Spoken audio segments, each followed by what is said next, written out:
अस्सलाम वालेकुम व्यूअर्स, आप सब कैसे हैं। वंस अगेन अपने यूट्यूब चैनल में आपको खुशामदीद। यूट्यूब चैनल में बायोकरेंट प्लस में आपके व्यूज आ रहे हैं नाजरीन, और आपके व्यूज से और आपके अपने चैनल से जो है बड़ी अच्छी जो है वो आपकी कमेंट्स और व्यूज से जो है वो ये चैनल जो है वो रवा दवा है। नाजरीन, आज हम बात करेंगे एक बड़े ही इंपॉर्टेंट टॉपिक पे।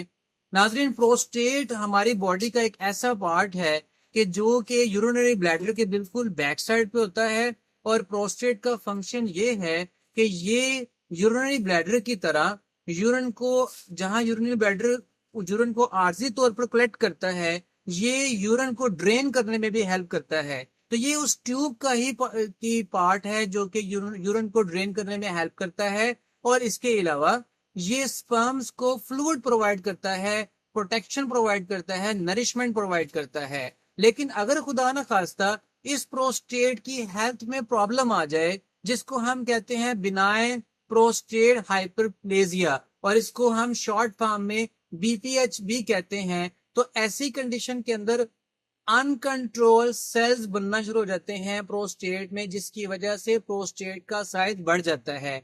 इसलिए इसे कहते हैं इनलार्ज बिनाइन प्रोस्टेट हाइपरप्लेजिया। सो आज इस टॉपिक की बात करेंगे, इस मर्ज की बात करेंगे, और वो कौन सी मेडिसिन है जो इसकी ट्रीटमेंट के लिए इस्तेमाल होती है। नाजरीन, मेडिसिन जो इस ट्रीटमेंट के लिए इस्तेमाल होती है वो जीएसके की है एवोडार्ट। एवोडार्ट जो है एक ऐसी मेडिसिन है जो कि इन लार्ज प्रोस्टेट ट्रीटमेंट में हेल्प करती है। और ये जो एवोडार्ट है इसका जेनेरिक है ड्यूट्रास्टीरॉइड। ड्यूट्रास्टीरॉइड 0.5 mg जीएसके बनाती है, जो कि बेसिकली बिलोंग करती है medically pharmacologically 5 alpha reductase inhibitor से। ये 5 अल्फा रिडक्टेज इनहिबिटर से जो बिलोंग करने वाला ड्यूट्रास्टीरॉइड है, ये फैमिली क्या करती है कि ये रिड्यूस कर देती है साइज ऑफ प्रोस्टेट को, जिसकी वजह से एक हेल्दी प्रोस्टेट हो जाता है, नॉर्मल प्रोस्टेट हो जाता है।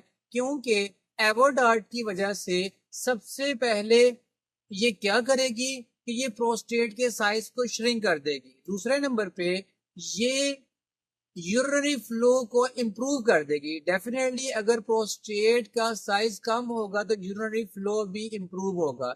इसके अलावा इसका बेनिफिट ये है कि ये टेस्टोस्टेरोन हार्मोन जो कि हमारी टेस्टिस में मेल्स में बनता है, ये उसको डाई हाइड्रो टेस्टोस्टेरोन जिसे डीएचटी कहते हैं, ये उसमें कन्वर्ट नहीं होने देगी। अगर ये कन्वर्ट नहीं होने देगी तो उसकी वजह से प्रोस्टेट का साइज श्रिंकेज हो जाएगी, जिसकी वजह से यूरिनरी फ्लो भी इंप्रूव हो जाएगा, स्पर्म की प्रोडक्शन और नरिशमेंट भी हो जाएगी। अब बात कर लेते हैं कि इसका एक बेनिफिट और भी है नाजरीन, कि ये हेयर लॉस को भी कंट्रोल करता है। तो एवोडार्ट के ये बेनिफिट्स के साथ साथ बात करते हैं कि ये किस तरीके से वर्क करता है। बेसिकली ड्यूट्रास्टीरॉइड जो एवोडार्ट के अंदर जेनेरिक फार्मूला है, ये क्या करता है कि ये टेस्टोस्टेरोन की कन्वर्जन नहीं होने देता डाई हाइड्रो टेस्टोस्टेरोन में, जिसे डीएचटी भी कहते हैं, जिसकी वजह से प्रोस्टेट का साइज कम हो जाता है, और कम होने की वजह से यूरिनरी फ्लो इंप्रूव होना शुरू हो जाता है।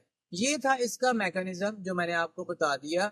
अब बात कर लेते हैं कि इसकी डोजेज क्या होती है। नाजरीन, 0.5 mg वंस पर डे इसकी डोज है, और ये पूरे दिन में जो है इसको एक टाइम लिया जा सकता है, at the same time each day.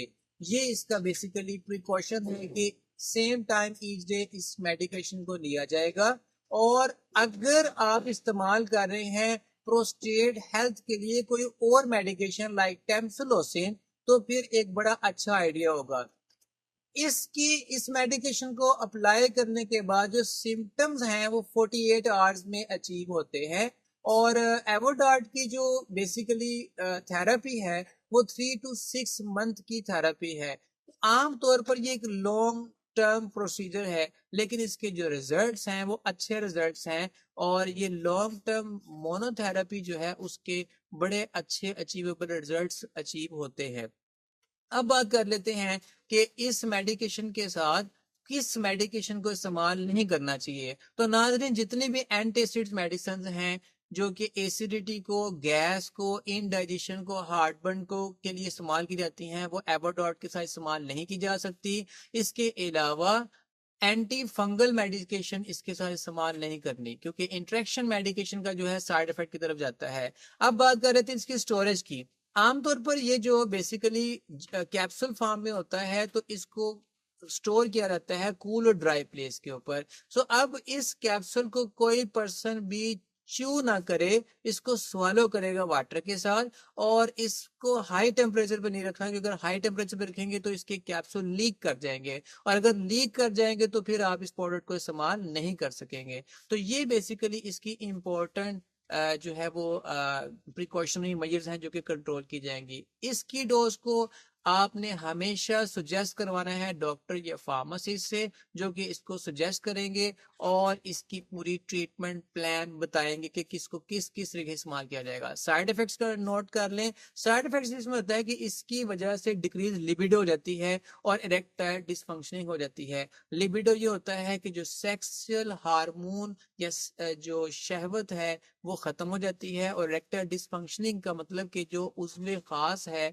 उसका अपनी लोकेशन या पोजीशन का चेंज हो जाना, ये एक इसके साइड इफेक्ट्स में आ जाता है। सो ये थे इसकी जनरल नॉलेज अबाउट डार्ट की यूट्रोस्टेरॉइड की जो जीएस की रिपोर्ट से है, 30 में अवेलेबल है। सो वीडियो पसंद आई है तो आगे प्रोडक्टिवली अवेयरनेस के लिए लेक्चर को जो है वो शेयर करें। वीडियो को आपने सारा देख लिया है, कमेंट्स दीजिएगा, व्यूज दीजिएगा, ताकि आने वाली नई नई वीडियो आप तक आ सकें। मुझे और मेरे कैमरामैन को इजाजत दीजिएगा।